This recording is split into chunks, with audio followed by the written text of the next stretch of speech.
All right students, हम लोग पहला क्लास पढ़े थे जिसमें हम लोग पढ़े कि इंडिया में टैक्सेशन सिस्टम का ब्रेकअप कैसा है और कुछ इंपॉर्टेंट वर्ड्स और डेफिनेशन पढ़े। अब सबसे इंपॉर्टेंट बात आता है, इंडिया में टैक्स देगा कौन? जो इंडियन रेसिडेंट होगा। The person who is resident in India he will give tax in India. तो हम लोगों को ये सीखना पड़ेगा कि रेसिडेंट कब कहलाया जाएगा कोई इंडिया में। आप लोग बोलो रेसिडेंट का मतलब आप लोग क्या सोचते हो? वर्ड रेसिडेंट सुनने के बाद आपके माइंड में क्या आता है? What is the meaning of resident according to you? Sir जो इंडिया में रहता हो। वेरी गुड, कोई resides in India. Resides in India, citizen होना जरूरी नहीं है, इंडियन रेसिडेंट होना जरूरी है।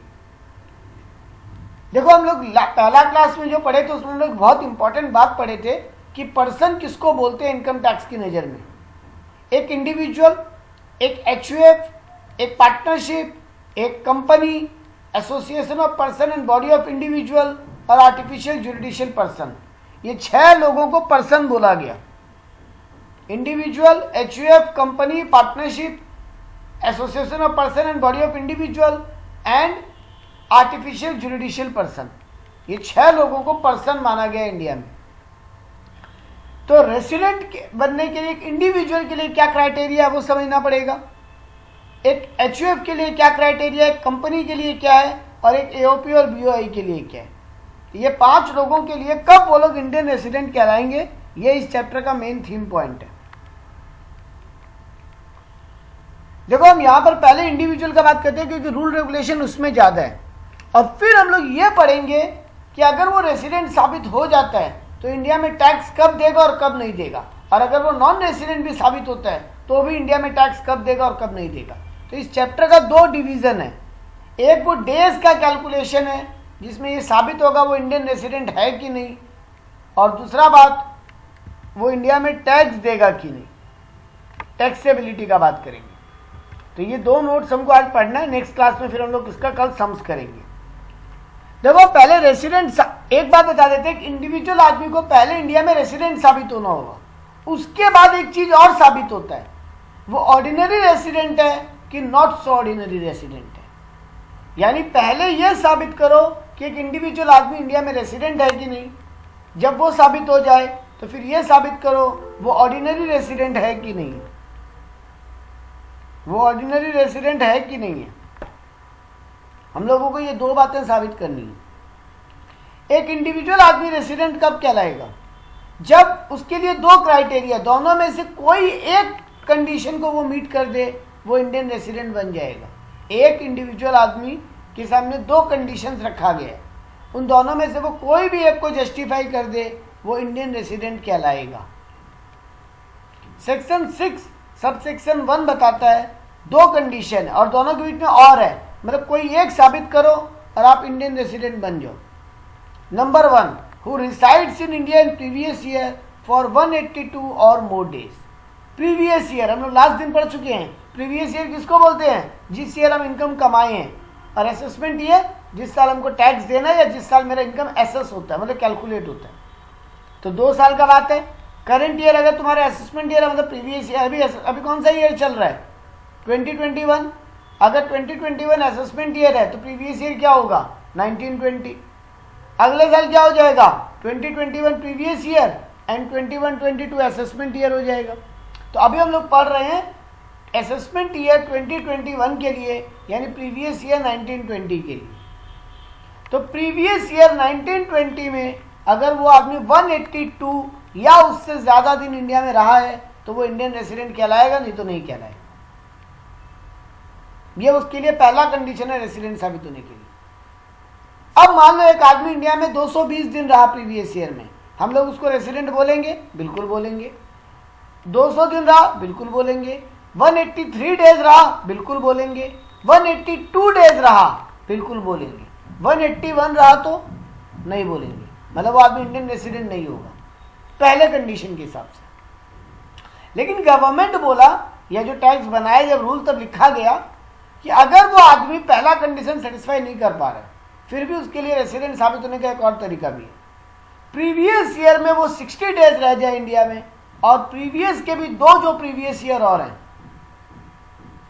सॉरी 4, प्रीवियस ईयर में 60 डेज रह जाए और प्रीवियस के भी जो 4 प्रीवियस ईयर हैं उनको टोटल मिला के अगर वो 365 डेज रह जाए तो भी वो इंडियन रेसिडेंट साबित हो सकता है। मतलब प्रीवियस ईयर में 60 डेज और प्रीवियस के 4 प्रीवियस ईयर मिला के 365 डेज अगर वो इंडिया में रह जाता है तो वो इंडियन रेसिडेंट साबित हो जाएगा। तो 2 कंडीशन है एक आदमी को इंडियन रेसिडेंट साबित होने के लिए। पहला, 182 या उससे ज्यादा दिन इंडिया में रहे प्रीवियस ईयर में, झमेला ही खत्म, और कुछ देखने का दरकार नहीं है। लेकिन 182 से कम रह जाए तो एक और कंडीशन है उसके पास अभी भी रेसिडेंट साबित होने के लिए, प्रीवियस ईयर में 60 डेज रहे इंडिया में और प्रीवियस के 4 प्रीवियस ईयर मिला के 365 डेज रहे। ये क्लियर है? नहीं क्लियर हो तो बोलो।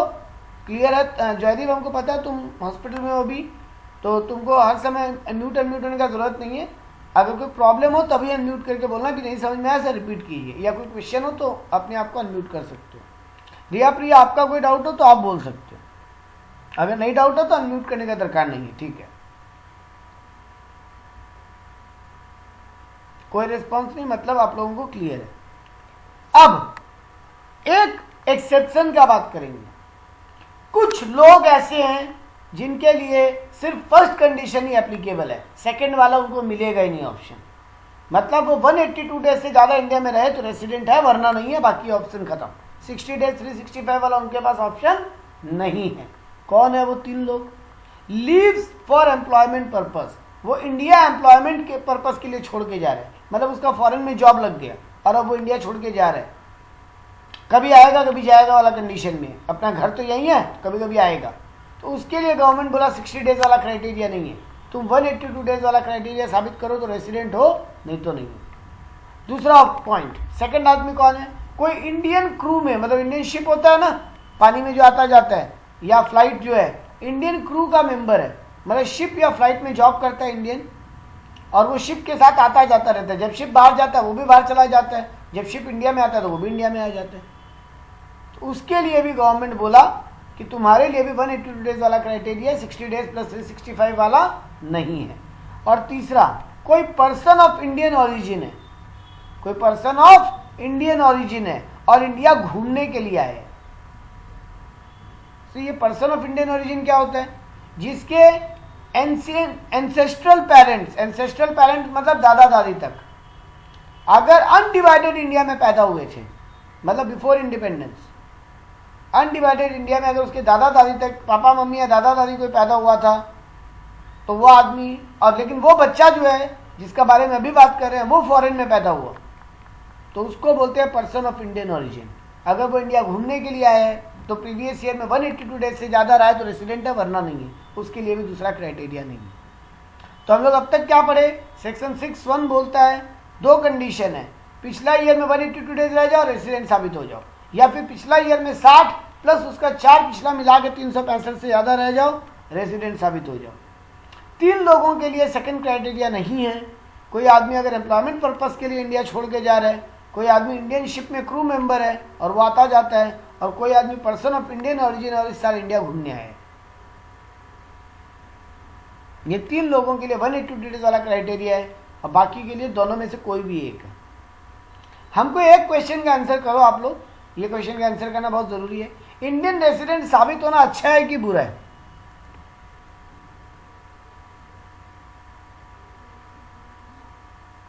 ये आंसर करो कम से कम। इंडियन रेसिडेंट साबित होना अच्छा है कि बुरा है?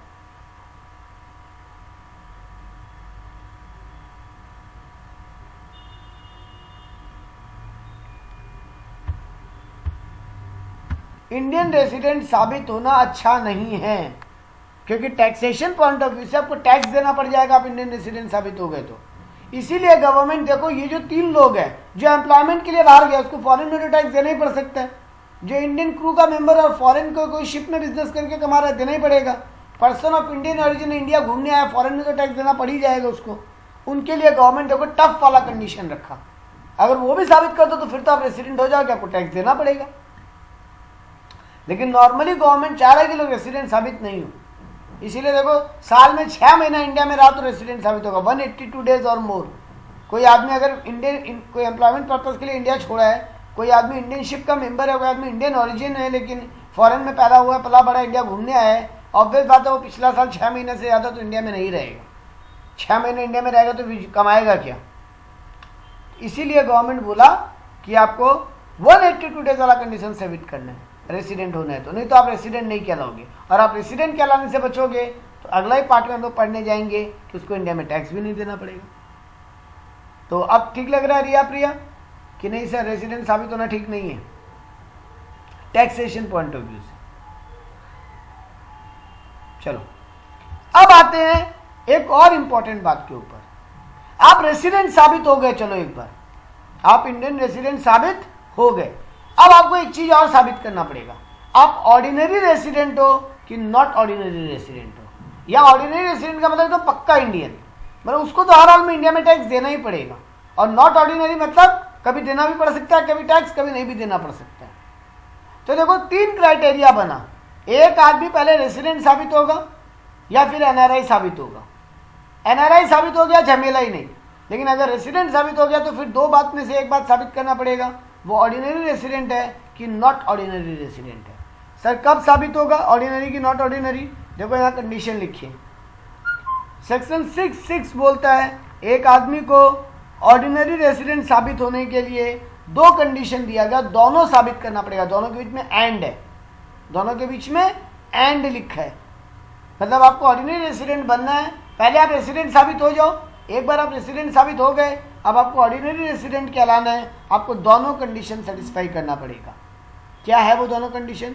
पिछला 10 प्रीवियस ईयर में कोई भी 2 प्रीवियस ईयर वो इंडियन रेसिडेंट साबित हुआ हो। पिछला 10 प्रीवियस ईयर में कोई भी 2 प्रीवियस ईयर में वो रेसिडेंट साबित हुआ हो, एंड पिछला 7 साल में वो 730 दिन इंडिया में रह के गया हो। ये दोनों कंडीशन साबित करेगा तो वो पक्का इंडियन कहलाएगा, ऑर्डिनरी रेसिडेंट। और नहीं साबित कर पाएगा, एक किया एक नहीं किया या दोनों ही नहीं किया, तो वो नॉट ऑर्डिनरी रेसिडेंट कहलाएगा। पिछला 10 में से 2 साल इंडिया में रहा हो या फिर पिछला 7 साल में 730 दिन इंडिया में रहा हो। क्लियर है ये चारों कंडीशन कि रेसिडेंट साबित होने के लिए 2 कंडीशन है, दोनों के बीच में और है, कोई एक साबित कर दो। और अगर नहीं साबित कर पाए तो नॉन रेसिडेंट हो जाओगी। लेकिन अगर अगर रेसिडेंट कहला गए तो फिर आपको 2 कंडीशन और है, जो अगर साबित करते हो तो आप ऑर्डिनरी रेसिडेंट हो, वरना नहीं। और उन दोनों के बीच में एंड है, मतलब दोनों साबित करना पड़ेगा। तो ये था इंडिविजुअल का रेसिडेंट होना या नहीं होना, और उसके बाद उसका ऑर्डिनरी रेसिडेंट होना या नहीं होना। कोई डाउट यहाँ पर, कोई क्वेरी नहीं है। अब आ जाओ, HUF कब रेसिडेंट साबित होगा? हिंदू अनडिवाइडेड फैमिली बिजनेस, अगर उसका होली या partly control and management from India है, होली या पार्टली, थोड़ा भी कंट्रोल इंडिया से है या पूरा कंट्रोल इंडिया से है, तो वो HUF इंडियन रेसिडेंट बिजनेस कहलाएगा। बिजनेस को कौन कंट्रोल करता है? HUF का बिजनेस को? Riya Priya can you answer? HUF business को कंट्रोल करता है, उस आदमी को क्या बोलते हैं?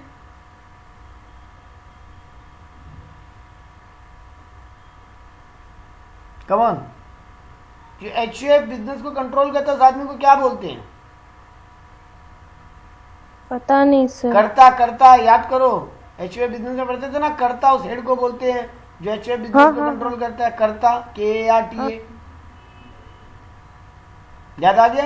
हाँ सर। हाँ, तो करता अगर अमेरिका में रहता है और इंडियन बिजनेस को कंट्रोल कर रहा है, मान लो हम अपने बिजनेस HUF बिजनेस का करता है, लेकिन हम इंडिया में नहीं रहता, हम अमेरिका में रह के कंट्रोल करता है हमेशा, हम पूरा टाइम अमेरिका में रहा, तो बिजनेस का कंट्रोल कहाँ से हुआ? फुल्ली कंट्रोल अमेरिका से। तो फिर वो रेसिडेंट बिजनेस, वो मतलब रेसिडेंट बिजनेस नहीं कहलाएगा।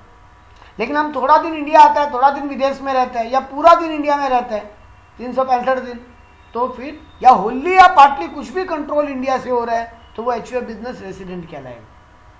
अब HUF बिजनेस ऑर्डिनरी रेसिडेंट कब कहलाएगा? जब करता वो दोनों कंडीशन सेटिस्फाई करेगा ऑर्डिनरी रेसिडेंट वाला, 10 साल में 2 साल इंडियन रेसिडेंट और 7 साल में 730 दिन इंडिया में रहा। जब करता वो दोनों कंडीशन सेटिस्फाई करेगा तो HUF बिजनेस रेसिडेंट कहलाएगा, ऑर्डिनरी रेसिडेंट कहलाएगा, वरना नॉट ऑर्डिनरी रेसिडेंट कहलाएगा। तो HUF बिजनेस को रेसिडेंट कब बोलेंगे? जब ओनली या पार्टली कंट्रोल इंडिया से है। और HUF बिजनेस को ऑर्डिनरी रेसिडेंट कब बोलेंगे? जब उसका कर्ता वो सेक्शन 6(6) वाला दोनों कंडीशन सेटिस्फाई करेगा। अब आ जाते हैं कंपनी को कब रेसिडेंट बिजनेस कहेंगे, जब होली कंट्रोल इंडिया से हो, होली या पार्टली कंट्रोल से काम नहीं चलेगा। कंपनी को कौन कंट्रोल करते हैं, डायरेक्टर्स। तो डायरेक्टर्स हमेशा इंडिया में रहे, तो अगर उस कंपनी के सारे डायरेक्टर्स हमेशा इंडिया में रह रहे हैं या जितने भी डायरेक्टर बिजनेस को चला रहे हैं वो लोग अगर इंडिया में रह रहे हैं तो उस बिजनेस को हम ऑर्डिनरी इंडियन रेसिडेंट बिजनेस कहेंगे, वरना नॉन रेसिडेंट बिजनेस कहेंगे। इसमें अब और वो ऑर्डिनरी और नॉट ऑर्डिनरी वाला झमेला नहीं है। ऑर्डिनरी नॉट ऑर्डिनरी का झमेला सिर्फ इंडिविजुअल और एचयूएफ में। कंपनी में सिर्फ रेसिडेंट साबित होना है या फिर नॉन रेसिडेंट साबित होना है, झमेला खत्म। एक कंपनी रेसिडेंट बिजनेस कब कहलाएगा, जब उसका फुल्ली कंट्रोल इंडिया से हो, होली कंट्रोल इंडिया से हो। और आखिरी बात, एओपी और बीओआई कब रेसिडेंट बिजनेस कहलाएगा, जब उसका होली या पार्टली कंट्रोल इंडिया से हो। मतलब एचयूएफ और एओपी बीआई के लिए सेम कंडीशन है, होली या partly control and management India से हो। और इसमें भी ऑर्डिनरी नॉट ऑर्डिनरी का झमेला नहीं। तो ये था मेरा डेज वाला कहानी कि कब एक इंडिविजुअल, कब एक एचयूएफ, कब एक कंपनी, कब एक एओपी बीओआई रेसिडेंट कहलाएगा, और कब एक इंडिविजुअल या एचयूएफ ऑर्डिनरी या नॉट ऑर्डिनरी रेसिडेंट कहलाएगा। और फिर वो 3 एक्सेप्शन, इन 3 लोगों के लिए रेसिडेंट साबित होने का एक ही क्राइटेरिया है। Is this clear to all? कोई डाउट है? नहीं है तो फिर हम आखिरी पार्ट में जा रहे हैं चैप्टर के। कोई डाउट नहीं है, चलो लास्ट पार्ट पे आते हैं चैप्टर के। अब देखो हम क्या किया, हम एक चार्ट बनाया आपके स्क्रीन पे।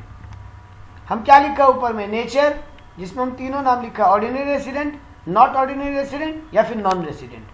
3 ही तो क्राइटेरिया बना। एक आदमी ऑर्डिनरी रेसिडेंट कहलाएगा या नॉट ऑर्डिनरी रेसिडेंट कहलाएगा या फिर रेसिडेंट ही नहीं कहलाएगा। तो हम देखो तीनों नाम लिख दिया ऊपर। अब आता है इन तीनों को इंडिया में कब टैक्स देना और कब नहीं देना। हम 2 इंपॉर्टेंट वर्ड बता रहा, अगर ये 2 वर्ड पकड़ लिया आपका ये पार्ट भी खत्म हो गया। एक्रूड एंड रिसीव्ड, ये 2 वर्ड है। एक्रूड का मतलब क्या होता है, वही अकाउंट्स वाला एक्रूड नहीं। यहां एक्रूड का मतलब है कमाई कहां पे हुआ, मतलब हम काम कहां पे करके दिया, और रिसीव्ड मतलब पैसा कहां पे मिला। मान लो एक एग्जांपल देते हैं, एक फॉरेन का इंजीनियर इंडिया में आके हावड़ा मैदान वाला ये क्या बोलते हैं मेट्रो स्टेशन बनाने में मदद किया, या नया वाला ब्रिज बनाने में मदद किया जापान का टेक्नीशियन आके, यानी वो लोग काम कहां पे करके दिया, इंडिया में, तो मतलब इनकम एक्रूड हुआ इंडिया में। अब सपोज वो लोग फॉरेन वापस चला गया और पैसा उनको वहां पे मिला तो रिसीव्ड इन फॉरेन, या फिर अगर पैसा यहीं पे मिलता तो रिसीव्ड इन इंडिया। तो हमको ये 2 वर्ड बहुत इंपॉर्टेंट है, एक्रूड एंड रिसीव्ड। अब देखो हम पहला लाइन का हम क्या लिखा, यहाँ पे एक मिस्टेक हुआ है, हम पहले बता दे रहे हैं आंसर, फिर मिस्टेक को ठीक करवा दे रहे हैं। इनकम एक्रूड और received in India, income accrued और रिसीव्ड इन इंडिया, दोनों में से कुछ भी एक चीज अगर इंडिया में हुआ है, या तो एक्रूड इंडिया में हुआ है या रिसीव्ड इंडिया में हुआ है, तीनों लोगों को टैक्स देना पड़ेगा। यहाँ पे मिस्टेक है, ये तीसरा वाला में क्रॉस है, नॉन रेसिडेंट में वो क्रॉस नहीं होगा, वो टिक होगा। मतलब ordinary resident, not ordinary resident, NRI, तीनों को इंडिया में टैक्स देना पड़ेगा अगर उनका एक्रूड इंडिया में हो रहा है इनकम या फिर रिसीव्ड इंडिया में हो रहा है। दोनों में से कोई भी एक चीज इंडिया में रहा, दोनों के में और लिखा है। मतलब एक एनआरआई इंजीनियर इंडिया में आके सर्विस दे के गया, पैसा फॉरेन में मिला, तो एक्रूड इंडिया में हुआ, रिसीव्ड फॉरेन में, दोनों में से एक भी हो इंडिया में टैक्स देना पड़ रहा है। वैसे ही एक एनआरआई काम फॉरेन में किया लेकिन उसको पैसा इंडिया में मिला तो भी उसको इंडिया में टैक्स देना पड़ेगा। काम फॉरेन में किया मतलब एक्रूड फॉरेन में हुआ लेकिन पैसा उसको इंडिया में मिला तो इंडिया में टैक्स देना पड़ेगा। मतलब एक्रूड या रिसीव्ड दोनों में से कुछ भी एक हो तो तीनों कैटेगरी के लोगों को इंडिया में टैक्स देना पड़ेगा। अब सेकंड क्राइटेरिया पे आते हैं, एक्रूड एंड रिसीव्ड दोनों आउटसाइड हुआ, मतलब काम भी वो फॉरेन में करके दिया, पैसा भी फॉरेन में मिला, लेकिन बिजनेस का कंट्रोल इंडिया से है, तो दोनों इंडियन टैक्स देंगे, एनआरआई नहीं देगा। मतलब ऑर्डिनरी हो या नॉट ऑर्डिनरी दोनों को इंडिया में टैक्स देना पड़ेगा, नॉन रेसिडेंट को टैक्स नहीं देना पड़ेगा। अब आ जाते हैं एक्रूड भी बाहर, रिसीव्ड भी बाहर और बिजनेस का कंट्रोल भी बाहर, तब पक्का इंडियन को टैक्स देना पड़ेगा। मतलब ऑर्डिनरी रेसिडेंट को इंडिया में टैक्स देना पड़ेगा, बाकी दोनों को नहीं। आखिरी कंडीशन पे आते हैं, इनकम एक्रूड और received outside, control also outside, और वो इनकम उस साल इंडिया में नहीं भेजा जिस साल कमाया, कुछ सालों के बाद 2, 3, 4 साल के बाद इंडिया में भेजा। मतलब remittance amount in India in future, तो किसी को इंडिया में टैक्स नहीं देना पड़ेगा। इनकम एक्रूड भी बाहर हुआ, रिसीट भी बाहर हुआ, कंट्रोल भी बाहर हुआ और इनकम भी रेमिट किया इंडिया में लेटर देन प्रीवियस ईयर, मतलब प्रीवियस ईयर में नहीं दिया, उसके कुछ सालों के बाद इंडिया में रेमिट किया, वो मतलब इंडिया में पैसा भेजा। सब कुछ बाहर से है, पैसा भी उस ईयर में नहीं भेजा, कोई और ईयर में भेजा, कोई भी इंडिया में टैक्स नहीं देगा, ना ऑर्डिनरी, ना नॉट सो ऑर्डिनरी, ना एनआरआई। तो अगर एक्रूड या रिसीव्ड दोनों में से एक भी चीज इंडिया में हो गया है, हर कोई इंडिया में टैक्स देगा। एक्रूड रिसीव्ड दोनों बाहर से है लेकिन कंट्रोल इंडिया से है, तो दोनों इंडियन टैक्स देंगे, चाहे वो ऑर्डिनरी या नॉट ऑर्डिनरी, लेकिन एनआरआई नहीं देगा। एक्रूड रिसीव्ड कंट्रोल सब बाहर से है तो पक्का इंडियन देगा, बाकी दोनों नहीं देंगे।